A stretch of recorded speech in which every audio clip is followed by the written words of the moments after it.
What's up, you guys? Matt Jablonski here with the Point of Change. Good morning. We are back in the office today. Isn't that awesome? I am joined by my beautiful and lovely co-host, Tay. She'll leave me shortly. Trust me. She hates it when I talk to no one. Don't ya? Oh, I forgot to hit start on this dang thing. Today, I was going to be starting my new podcast. Dang it. I should have really started that. I guess I could record an intro for it later and start recording now, and then we'll finish off with the announcements. Okay, hang on. We're gonna start over. Okay, ready? Here we go. What's up, you guys? Matt Jablonski here with the Point of Change. Thank you guys all for being here. Thank you for joining me today. I have some announcements we're going to start out with. I'm back home. I had an amazing time going back home. Honestly, this was possibly the best visit I've had back home since I moved away. It really was. I mean, this was awesome. Beautiful. Blew it off the charts, really. The 3 speaking presentations I did were amazing. Thank you to anybody and everybody who came out and supported me that day. Or all 3 of those days. It was awesome. It really was. Thank you guys for having me up there. Huge shout out to the Rusk County Youth Council on bringing me back to speak again. And I'm sure we're going to be working together in the future again. So that was beautiful. What an amazing thing. So we're going to start out with some announcements. I have some things to talk about. And then today's topic is making and receiving amends. We're going to go in depth on this. We're going to talk about what is an amends. We're going to talk about the apology side and the forgiveness side of it. So let's start out with some announcements. Today, I am recording my first podcast. We're going to see how that goes. I am set up on Anchor FM. That's it, anchor.fm. So I am recording now, and then I will try and edit this thing, and hopefully we can get that going too. I'm also broadcasting on YouTube still now. If you are watching on YouTube, like this video and subscribe to my page. If you're watching on Facebook, give me some likes and loves, and maybe a share out if you wish. You don't have to. And if you're watching on YouTube, you're missing out on half of the fun over here on Facebook. I got memes, I got written posts, I got all kinds of stuff on Facebook. So come on over and check out my Facebook page, facebook.com/thepointofchange, and check it out. Let's get into some comments and say some good mornings. Good morning, Vanessa, Dick Saya. Let me go way up. Wow, we got all kinds of people here. Thanks, guys, for being here. Derek, good morning. Andrew, good morning. Anna Smith, good morning. Melena, good morning. Brittany, how are you? Anna Brooks, good morning. Amber Shield, good morning, and congratulations, dear. I hear you're in a relationship these days. That's awesome. Morning, Tiama. Good morning, Renee. Morning, Catherine. Danielle Greer, what's up? Kathy Collins, how are you? Shirley, good to see you. Teresa, I'm so glad you're here. Thank you guys for all being here. And thank you guys who came out to see me in Ladysmith while I was up there this weekend. Not only the people who came to see me speak, but all my friends who reached out to me. It was the attitude towards me has changed up there so much, and it's beautiful. I absolutely love it. Thank you guys for everything you've done for me. Okay, so on to some personal announcements here. I am starting a podcast, of course. I have some banners here. And I'd like to let you all know, all of you that came to see me speak and all of you who have been following me for a while know that when I speak, I am trying to start a nonprofit organization called Smile for a Change. And I want to help people in recovery get their teeth back, as it was given to me. So a third party helped me get my teeth back. So I want to pay that forward and help people in recovery get their teeth back. So I'm working on starting a nonprofit organization that will do just that.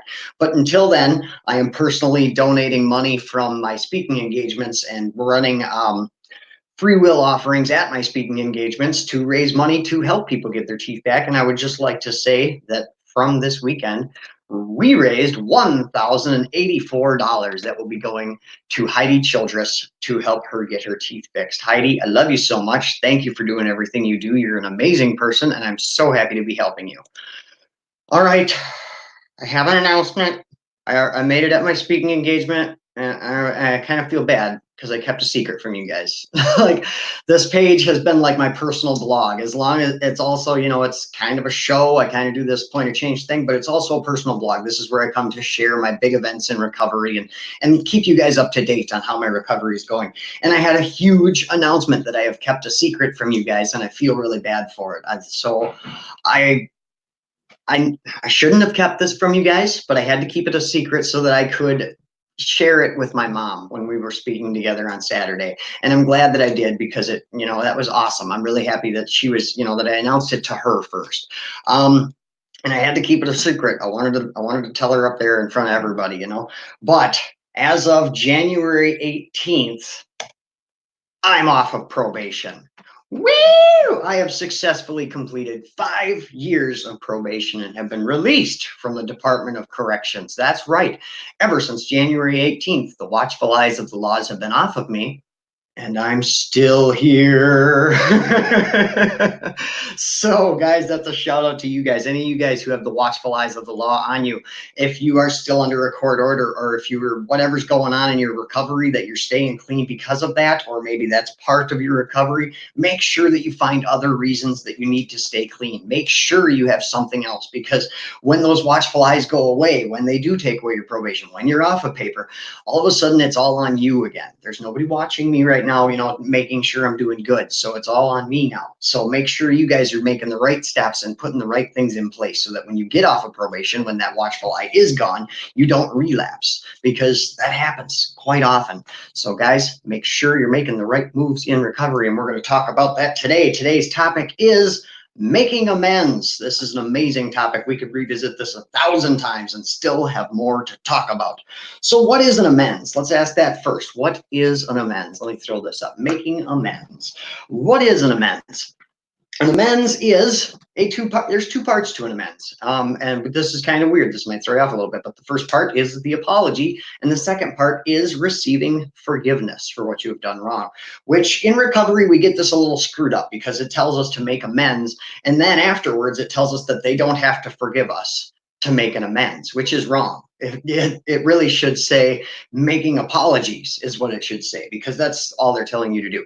But what I'm saying is, yes, that side is their side of the street. Your side of the street is making the apology. If they don't accept it, that is not on you. Now, that is true. That is very true. But if they don't accept it, if you don't receive forgiveness for this, then it isn't a full amends. And the reason we're making amends is to actually mend the broken relationship, So in a lot of cases in recovery, you don't really want to make amends. You might want, to apologize for what you did wrong so you can feel better about it. But a lot of the people that you screwed around with in your active addiction, who cares if you mend the relationship between them, right? Like, they should just, you're in your new life now. Don't worry about fixing what you did wrong to some of these people. What the things you should be focusing on fixing is your true friends and your family. Getting back to that is the most important thing you can do in recovery. Now, the first part of making an amends, the apology. Your apology, I'm going to give you guys the formula right here. I'm going to teach you how to make an amazing amends and how to make it last. You need a 3-part apology. Your apology has to be 3 parts. Those 3 parts are acknowledge, apologize, and offer a solution. If you don't do those 3, I mean, I'm not saying if somebody apologizes if they didn't know this and they're like, oh, and they tried. I'm not saying, if you didn't do it this way, you did it wrong. But what I am saying is, this is the best way to make an apology. This way gives you the best opportunity to actually receive forgiveness on this amends. So you should start with acknowledging what you did wrong. That is important. That is very important. If someone apologizes and all they say is, hey, I'm really sorry, they didn't really address what they did wrong. They could be apologizing, they could be saying, I'm sorry, and meaning it like, I'm sorry that you felt that way about it, but I didn't really care, kind of thing. You know what I'm saying? So you really need to acknowledge what you did wrong. Hey, back in the day, I did this, this, and this. I'm really sorry about that. That's the second part, is the apologize. Include that I am really sorry about that. You need to say that, because people want to hear that. It really helps to hear you say that you are sorry for your actions. So the first part, acknowledge what you did wrong. Then you offer the apology, and then you offer a solution to what you did wrong. If this was a monetary way, if you screwed somebody out of money, then you offer the solution of paying them back. If you broke something of theirs or stole something of theirs, you offer to replace what it was that you broke or stole. If whatever it is, this is your solution. Or even if we're going right down to small apologies, if we're talking about, you said the wrong thing. This happens a lot in relationships, not only in, romantic relationships, but friendships as well. A fight starts and we always cut where it hurts the worst. In a fight, we always attack at those wrong times. So if you were in a fight with your your lover or your friend, and you said some really mean stuff that you didn't really mean. You just said it in the heat of the moment. Your apology could be, hey, I know when we got in that fight, I got a little heated and I said some things. And then say what you said, say, hey, I said that you were ugly, or I called you fat in the moment, and I'm really sorry about that. I didn't mean that. In the future, I'm going to try and control my emotions. I'm going to, or if maybe it was, whatever happens, you can offer a solution to what you did wrong. However it was that you wronged them, offer a solution to it. That's the most important part of this. You have to fix what you did wrong, and make sure that you change the behavior. Make sure that you change, because an apology without change of your behavior, you're just manipulating people. That's all it is. And a bad apology, a great example of a bad apology would be, I'm sorry, I'm such a piece of shit. That's a horrible apology. Man, that is the worst. Don't ever do that. First of all, you're apologizing for your actions. You're not apologizing because of who you are. You're a good person. You really are. You just made some mistakes and you screwed up. And we all do. We all make mistakes. We all screw up. So acknowledging it and then apologizing for it and then offering a solution is the best possible way to apologize. Let's move on to the next part of it. Forgiveness. Forgiveness is a beautiful thing. And just like an apology, forgiveness should be offered in 3 parts. Now, this is the other side of the street. Maybe you're going to be on the receiving side of an amends someday. Maybe somebody's going to apologize to you for something they did wrong, and you need to offer them forgiveness. That is to complete the amends. So you're going to offer forgiveness in a 3-part way the same. Appreciate the apology, appreciate it. So say something along the lines of, thank you for apologizing to me, or, yeah, that's right. That's it right there. Thank you for apologizing to me. I've held on to that for a long time. Then offer forgiveness. Hey, it's okay. I forgive you. And then accept their solution. That's the 3rd part to it. You have to appreciate their apology. Hey, thank you. That took a lot of balls to come up to me and say that. That's really awesome of you. Don't worry about it.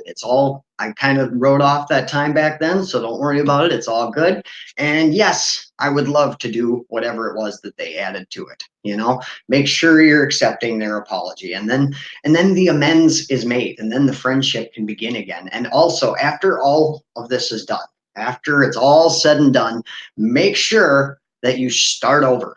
That is clean slate time right there. That is clean slate. You need to write it off, because if you hold on to resentment for that situation after the forgiveness, after the apology has been made and you have given them forgiveness, or you have received forgiveness, whatever, bury it, bury the hatchet. And I mean, you need to let it go. If you're still holding on to it, that's just selfishness right there. If you're still holding on to something that they did wrong when they made an appropriate apology, then that's on you.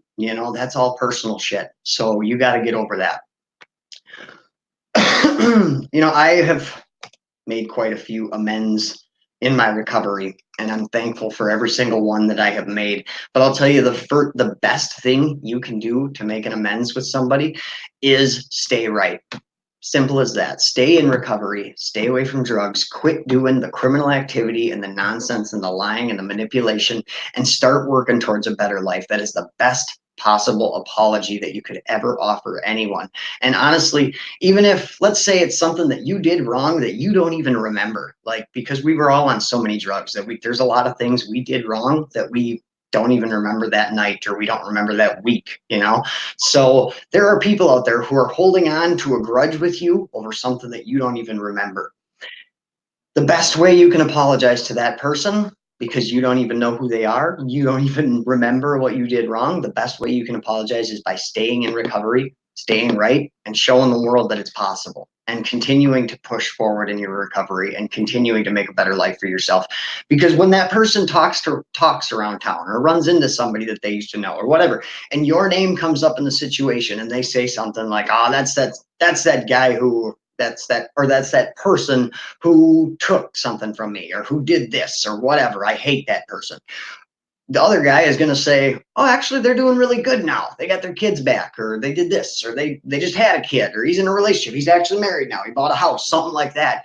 Hearing that helps so much. It really does. Even for a person that you wronged, they don't want to see you do bad. They would love to hear that, oh yeah, that person straightened out and doesn't steal from people anymore, rather than hearing that, oh yeah, they're still a screw up. They're still out there messing around. He actually just went to jail the other day, or he actually is in prison now.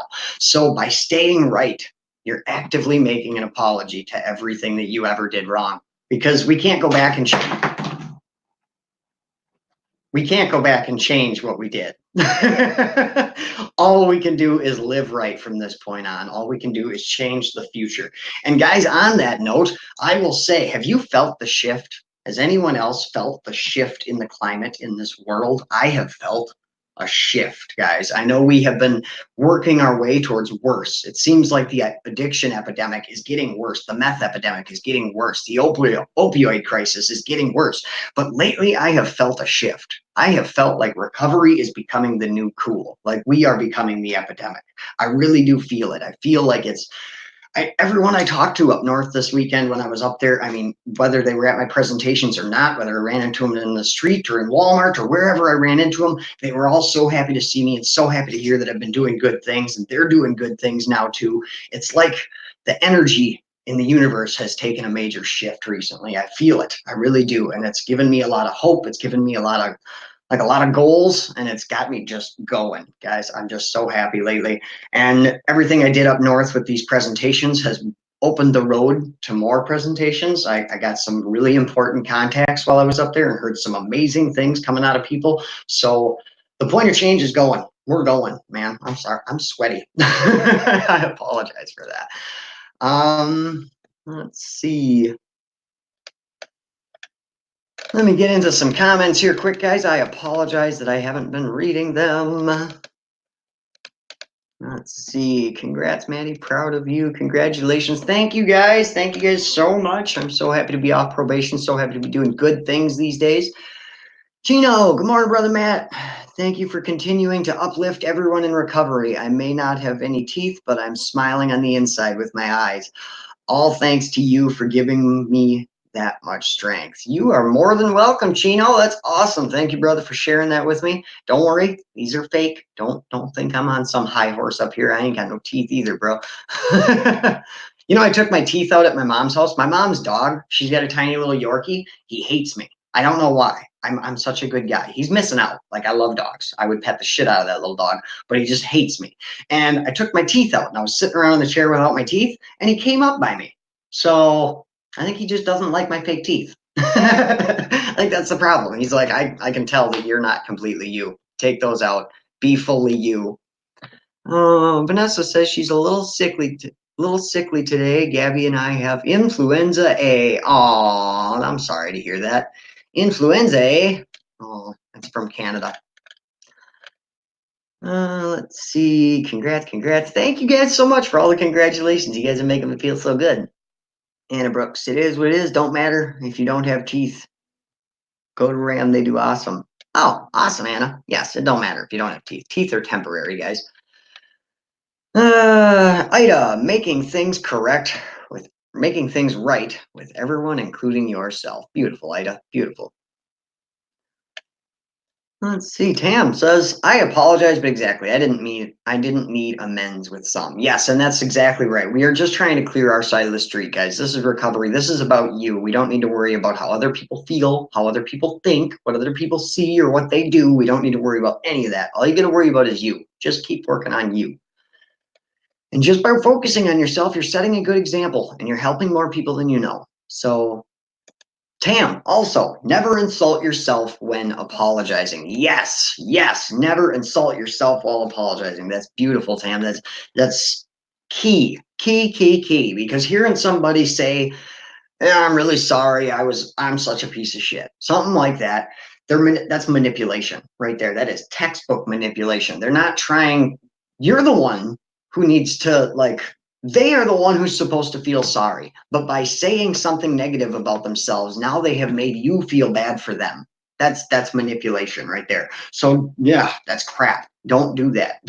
Don't apologize that way, and don't accept somebody's apology if it comes that way. It should be from the heart, and it should admit what they did wrong, apologize for it, and offer a solution. Simple as that. Let's see. Ida says forgiveness cleans your heart and soul. Yes, and I will add to that that back when I first came into recovery, I did NA meetings when I was in jail for my first 97 days, and those NA meetings really helped me. And the first thing I asked when I came into those NA meetings, even though I was in there with a mindset that I still wanted to get out when I got high, but somewhere in me, something wanted to get clean, something in me, when I would tell the guys in the cell, I'm like, yeah, I'm just going to NA meetings to get out of the cell. I just want to get out of here for an hour. But in actuality, I was learning there. I was really picking up a lot of hope from the NA instructor that was in there. This guy had done every drug on the planet and he's clean and sober. And it really gave me hope for the future. But the first question I asked was, how do you forgive yourself for all the bad things you've done? And his answer was, by receiving forgiveness from others, you will begin to forgive yourself. And that's so beautiful right there. Like, by apologizing to other people and having them say, it's okay, I understand, or anything. God, that makes you feel so good, guys. You have no idea. If you haven't gotten that, if you're in a program and you haven't gotten to that step yet, if you're not in a program and you haven't started making amends for your past, just start, guys, start. I'm telling you, it's the best feeling in the world to receive forgiveness for some of those things. And it's going to help you. It's going to help you and it's going to help them. It's a beautiful thing. It's a healing, growing process, guys. Let's see. Anna says, life is too short. Tomorrow is never promised to hold a grudge forever. Yes, life is too short. I see what you're saying. Life is too short to hold a grudge forever. Tomorrow is never promised. I'll say it in that order. Yes, I completely agree, Anna. Do what you can right now. Don't wait because tomorrow might be too late. Let's see. Kathy, it's hard for me to forgive someone close to me because they still do the same thing over and over again. Then, therefore, that's simply they haven't apologized yet. Honestly, an apology isn't just words, it isn't just crap spewing out of your mouth, it's actions. Apologizing with your actions, changing the way you were before, changing the way you are now, changing your mind, changing your mindset, changing your life for the better. That's an apology. That right there in itself is an apology. You're making up for all of your past. Because let's do the lemonade metaphor. Okay, if you're making lemonade and you make it way too sour, you put way too much lemon in this lemonade to where you can't even stomach this. You can't drink it at all. How do you make it better? You can't take the sour back out. All you can do is dilute it down with more water, right? You can add more water until you can taste it. That's the exact same thing with your life. Your life, but with all the misdeeds and the mistrust and all those bad things we put into our life, made our life too sour to where we couldn't even taste it. But you can't take all those bad things back out. So what do? We have to start putting good in now. Like, we have to live good from here on out to make up, not to make up. We're not trying to make up for our past. If you try to make up for your past, you will spend your entire life feeling guilty. Don't try to make up for it. We're just trying to make a new, better, brighter future. Let's see. Oh, I scrolled way too far.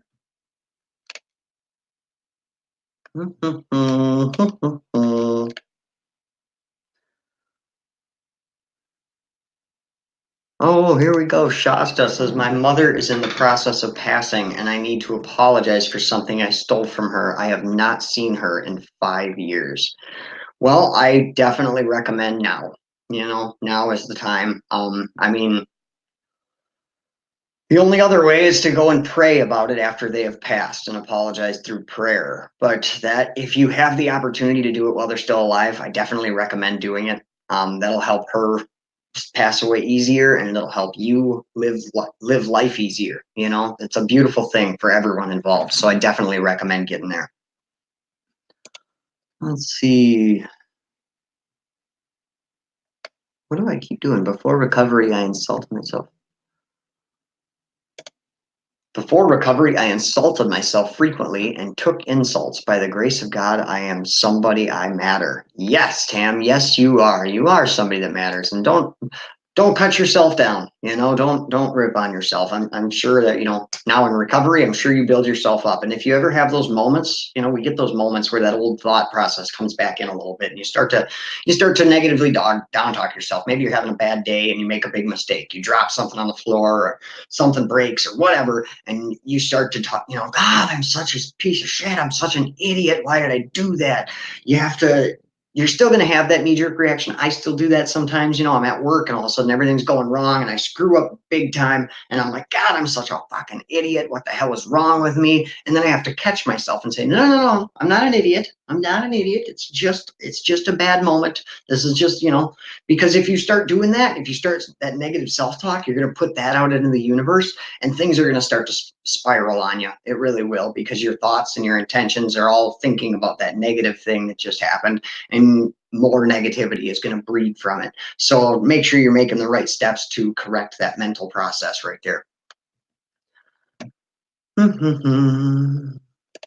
Lisa says, as I learned over the years, actions always speak louder than words. My family, it was doing a living amends. Yes, actions definitely speak louder than words, and that goes both ways on that. Somebody's actions may be negative when their words are positive and their actions are negative. That's one way that it goes. And the other way is their words are negative and you see positive actions. And I point this out because when I was in jail, I touched on this a little bit ago, but when I was in jail for those 97 days, my actions were speaking louder than my words, but nobody picked up on it because my words were, I can't wait to get out of here so I can go get high again. This sucks, blah, blah, blah. Talking about drugs, talking about, hooking up with this dude when I get out so we can make meth together, and hooking up with this guy and we're going to sell meth together and we're going to rob people and we're going to do this. But my actions were, every week I was going to an NA meeting. I was writing letters to my high school sweetheart and making plans for when I get out, and talking about starting something. I wanted to be a personal trainer is what I thought of when I was in jail, because I was doing so many push-ups every day and working out constantly. And I thought, man, when I get out, I should be a personal trainer. I should look into that. And I actually did look into that quite a bit when I was in jail. So my actions were speaking louder than my words in that case. And my words were negative and my actions were positive. So watch people's actions too. You can pick up on somebody who's looking for recovery. They might do it with their actions and not with their words, so you might be able to pick up on a place to plant seeds by listening to that.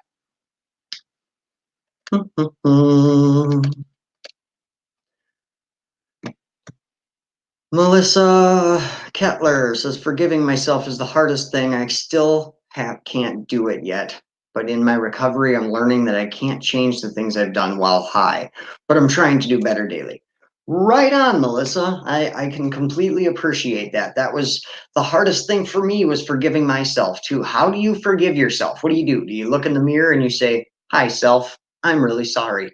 It's okay, self, I forgive you. Still feel like crap, right? That's not how it works. Forgiving yourself is a long process, dear. Don't think that, I haven't done that yet. That you're falling behind or anything like that. Don't let it trip you up into thinking that you're not doing good in your recovery because you haven't forgiven yourself yet. There's a lot of work to do there. We haven't built up this much guilt and shame overnight, right? We're not going to be able to release it and forgive it overnight either. You're going to have to just keep doing you, keep doing good things, and you will begin to forgive yourself. You will begin to look at yourself in a new light. And you'll say, hey, I am a good person. I did do this, and I've done that, and I've done this. And I mean, I still have that too. I still have a lot of nagging feelings. I have a lot of regret. I have a lot of resentments towards my past. I'm working on it. And that's all we can do, is keep working on it. Keep working on forgiving yourself and letting those moments go. And facing those moments will help you a lot too. Share those moments. Go to a counselor. If you're in a 12-step program, go to a meeting. If you have a sponsor, talk to your sponsor. Work on those things and talk about them, because when you just let them crop in your old head all the time and you just keep thinking about them, it's no good. You got to get them out. Even if you write a journal and write all those nasty thoughts that come into your mind, write them all down. Just get them out of your head. Just get them out somehow. Let's see. Melena says, I pray that you make amends before it is too late. My mom passed away before I had a chance, and it's hard to live with some of the stuff that I didn't get to make amends for. I would agree with that. Definitely get to where you can and make those amends as quick as you can, guys. Or I shouldn't say as quick as you can, because if you're in early recovery, a lot of times making amends can be really tough in early recovery because people haven't seen the change in you yet. If you're going around in you're only 30, 60 days clean and you're going around making big apologies, you're setting yourself up for failure a little bit on that one, because I shouldn't say you're setting yourself up for failure, but that's pretty early to be making big amends for things you did wrong. People haven't even had time to think about it yet. They really haven't had time to come to terms with the fact that you're no longer doing those activities. So it still feels a little crappy to them. I mean, it might work out, but if you're trying to make a huge amends in your early recovery, it's a good chance you're going to get shot down with the forgiveness, and that not receiving forgiveness on amends can be a stumbling stone for a recovering addict. All of a sudden, you feel like, oh, they didn't accept my apology. Dang, and it can hurt you a lot. So be careful. Be careful, guys. Um,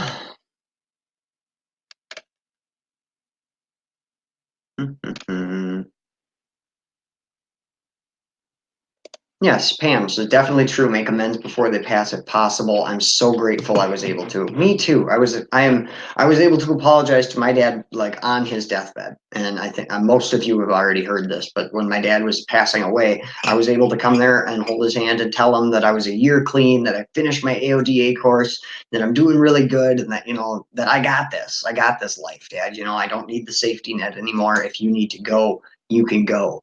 And I'm really happy, like so blessed to be able to be there and say that to him, and then to have that be like the moment that he passed away was right when I told him that he passed away. So it really opened up my eyes. It really opened up my mind to the power of an apology.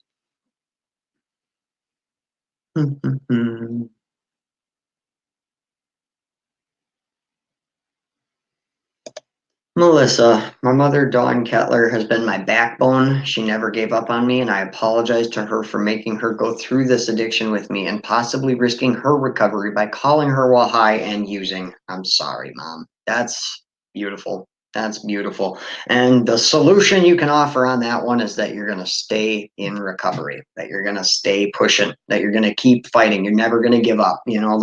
That's the only solution we have to offer sometimes with things in addiction. We can't just sometimes your amends isn't going to be a physical thing. You know what I mean? It's not a item that you stole that you can return. It's not anything like that. It's you broke their trust with humanity. Now that's how do you make up for that? How do you make up for having somebody lose faith in mankind over the actions that you had? You make up for that by being a good human now, by doing the right thing every single day. Every single choice you make the right one. That's how we make up for that. Tam says, this has been a great message today. I needed this. Awesome. I'm glad you were here to hear it, Tam. Janet says, amen. I'm 55 years young and still working on this daily, Janet. Awesome, Janet. I don't believe you. You shouldn't be lying and saying you're 55. You're 39 and we all know it. Let's see. Kathy, my other half is still addicted to pills. He always say he's sorry after he uses, but I feel like he's just saying it. Well, if he's still using, then yeah, it's just an apology. It's just an apology that means nothing. And that's true. Like while you're still using, you can't apologize for using. While you're still using, that just doesn't make sense. You have to stop the behavior. The behavior has to change. The apology is just that. It is just words. And another thing I will add to this whole thing is if you're out there and you're in recovery for the wrong reasons, if you're in recovery just because you're on probation or just because your family made you, or if you're in recovery for the wrong reason and it hasn't taken root yet, please let it take root. Please let recovery become your new lifestyle. Before the watchful eyes go away, after whatever, just stay clean, stay right, stay doing the right thing. Because if you plan that when you get off of the bracelet or when you get off of probation, you're going to go back out and start using again, then what the hell is the point in making an apology? So don't even work on your amends if you're planning on relapsing. If you plan that this isn't forever, then there's no point in apologizing to anybody, because you're just going to hurt so many people. Because your family, your friends, the ones that you're going to be making these amends with, they are holding on to that love. They are holding on to hope that you are going to stay clean. And then if you apologize to them for the actions and make a proper amends, and then as soon as probation goes away, you go back out and start using again, it's going to kill them. That's going to kill them. So just stay right. And if you started making those amends, then now you can't go back. Don't go back. And it's okay to not be able to go back, to have that, I can't go back to that. That's okay. It's perfectly, that's awesome. Like, great that you can't go back to that life. Don't go back to that life. We need you. People need you. People love you. All right, guys. This has been an amazing episode. Thank you guys for tuning in today. I am going to take some time to edit this podcast, and then it will be broadcast on anchor.fm/the point of change. If you guys want to go check that out, I will be advertising more for my podcast as this evolves. I don't even know what I'm doing yet. Okay. This is my first time even recording one. So now I have to edit it and then get it out there, and I get to record my own commercials. Woo! So that's cool. I mean, they give you a script. You can't just like say whatever you want. All right, guys, I love you guys so much. Thank you for tuning into this. I really hope this helped you in some way. If you know somebody who needs to see this video, tag them to it. If you're on YouTube, subscribe to my channel and like this video. And if you're on Facebook, like this video and share it out. I love you guys so much. Thank you for tuning in today. Stay happy, stay healthy, and stay clean.